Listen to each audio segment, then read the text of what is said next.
ಓದೋ ವಯಸ್ಸಲ್ಲಿ ಓದೋದು ತುಂಬಾ ತುಂಬಾ ತುಂಬಾ ಮುಖ್ಯ. ಒಂದು ದಿವಸ ವಿಷ್ಣು ದೇವರು, ಸರಸ್ವತಿ ದೇವರು ಮತ್ತು ಲಕ್ಷ್ಮೀ ದೇವರನ್ನ ಕೂರಿಸ್ಕೊಂಡು ಇಬ್ಬರಿಗೂ ಒಂದೊಂದು ವರ ಕೊಡ್ತಾರೆ. ಮೊದಲು ಲಕ್ಷ್ಮೀ ಮಾತೆಗೆ ಒಂದು ವರವನ್ನ ಕೊಡ್ತಾರೆ. ಲಕ್ಷ್ಮೀ ಮಾತೆ, ನಿನ್ನನ್ನ ಯಾರು ಬೇಕಾದ್ರೂ ಹೇಗ್ ಬೇಕಾದ್ರೂ ಕಷ್ಟಪಟ್ಟಾದ್ರೂ ಆಗಿರ್ಬೋದು, ಇನ್ನೊಬ್ರು ತಲೆ ಹೊಡೆದಾದ್ರೂ ಆಗಿರ್ಬೋದು, ನಿನ್ನ ಹೊಲಿಸ್ಕೊಂಡ್ಬಿಡ್ಬೋದು. ಬಟ್ ಒಂದು ಷರತ್ತಿದೆ, ನಾನು ಮನ್ಸ್ ಮಾಡಿದ್ರೆ ನಿನ್ನ ಯಾವಾಗ ಬೇಕಾದ್ರೂ ಅವಳಿಂದ ಕಿತ್ಕೋತೀನಿ.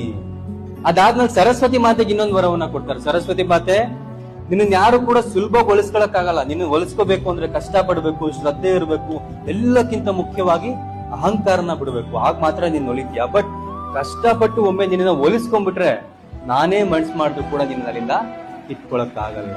ಇವಾಗ ಯಾರ ಹತ್ರ ಆದ್ರೂ ಒಂದು 20 ಕೋಟಿ ಆಸ್ತಿ ಇದೆ ಅಂದ್ರೆ ನಾಳೆ ಒಂದು ಇಡಿ ಬಂದ್ ರೈಡ್ ಮಾಡ್ಬೋದು, ಒಂದು ಇನ್ಕಮ್ ಟ್ಯಾಕ್ಸ್ ಅವ್ರು ಬಂದ್ ರೈಡ್ ಮಾಡ್ಬೋದು. ಇಲ್ಲ ಅವ್ನು ಅಷ್ಟು ದುಡ್ಡನ್ನು ಕೂಡ ಕಳ್ಕೋಬಹುದು, ಬಿಸ್ನೆಸ್ ಅಲ್ಲೋ ಇಲ್ಲ ಅಂದ್ರೆ ಸ್ಟಾಕ್ಸ್ ಎಲ್ಲೋ ಹಾಕಿ.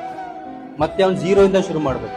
ಯಾವಾಗ ನೀವು ಒಂದು ಸಲ ನೀವು ಎಜುಕೇಶನ್ ಪಡ್ಕೊಂಡು ನೀವು ವಿದ್ಯೆನ ಪಡ್ಕೊಂಡ್ಬಿಟ್ರೆ ಆ ವಿದ್ಯೆನ ನಿಮ್ಮಿಂದ ಯಾರು ಕಿತ್ಕೊಳಕ್ಕಾಗಲ್ಲ.